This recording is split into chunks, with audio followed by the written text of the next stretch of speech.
Proper steps to install an engine oil filter element. 1. Drain the used oil. Start by draining the waste engine oil from the oil tank. Place an old oil container beneath the oil pan. Open the oil drain bolt, and let the waste oil drain out completely. 2. Remove the old oil filter.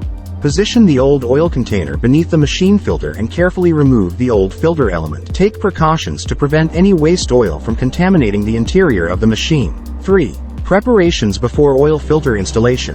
Take necessary preparations for installing the new oil filter. Ensure that you have the correct filter element produced by a reputable manufacturer, like MyMROmarts. 4. Install a new oil filter.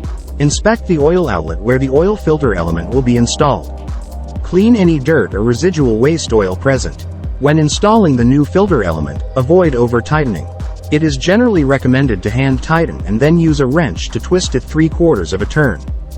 5. Fill the oil tank with new oil. Finally, fill the oil sump with fresh oil, using a funnel if needed to avoid spillage. After filling, check the lower part of the engine for any signs of leaks.